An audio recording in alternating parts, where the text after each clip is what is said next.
પાટણ કંસડા દરવાજા સ્થિત શ્રીમંત ફતેસિંહરાવ સાર્વજનિક પુસ્તકાલય દ્વારા સ્વર્ગસ્થ કીર્તિકુમાર જયસુખરામ પારધીના સૌજન્યથી ચાલતા મને જાણો કાર્યક્રમમાં વિશ્વ જળ દિવસ નિમિત્તે ભારત સરકાર અને ગુજરાત સરકાર સાથે જોડાયેલા પર્યાવરણવિદ મહેશભાઈ પંડ્યાએ જળ સંકટ એક ગંભીર સમસ્યા ઉપર સવિસ્તાર દ્રષ્ટાંતો સહિત ભારતમાં ગુજરાતના જળ સમસ્યાના કારણો વિશે તારણો આપીને સમજાવ્યું હતું। યુનાઇટેડ નેશન દ્વારા આ વર્ષે 2026ની થીમ વોટર એન્ડ જેન્ડર એટલે કે જળ અને જાતિ આપવામાં આવી છે। તેઓએ જણાવ્યું હતું કે જળ પ્રદૂષણનો સૌથી વધુ ભોગ બહેનો બને છે।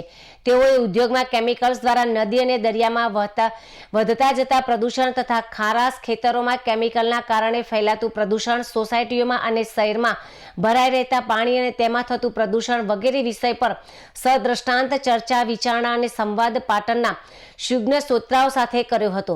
તેઓએ પાણીના શુદ્ધિકરણની ઈચ્છાવૃત્તિ સમાજ સરકારની હોવી જોઈએ અને તો જ આ સમસ્યાથી રાહત મળશે તેમ જણાવ્યું હતું। આ પ્રસંગે સંસ્થાના પ્રમુખ ડોક્ટર શૈલેષ સોમપુરા દ્વારા સ્વાગત કરી આવા આંતરરાષ્ટ્રીય કક્ષાના ભારતના પ્રતિનિધિત્વ આપણી પાટણની લાઇબ્રેરીમાં પધાર્યા છે। તે આપણા માટે ગૌરવરૂપ છે અને પાટણમાં પાણી ભરાવાને અને અંડરલાઇનનો ગટર ઉભરાવાના પ્રશ્નોની ચર્ચા કરી હતી। આ પ્રસંગે રમેશભાઈ પટેલ, શિવમભાઈ મોદી તેમજ ડોક્ટર મુકેશભાઈ, કાંતિભાઈ સુતાર વગેરે પણ પ્રશ્નોત્તરી કરી સુંદર સંવાદ કર્યો હતો। આ પ્રસંગે યુનિવર્સિટીના ગાર્ગીબહેન રાવલ, રાજેશભાઈ પરીખ તેમજ જ્યોતિન્દ્રભાઈ ભટ્ટ, અશ્વિનભાઈ નાયક તથા મોટી સંખ્યામાં વિદ્વાન શ્રોતાઓ ઉપસ્થિત રહ્યા હતા। વક્તાનો પરિચય નગીનભાઈ ડોડિયાએ આપ્યો હતો અને આભાર વિધિ માશુકભાઈ મોદીએ કરી હતી।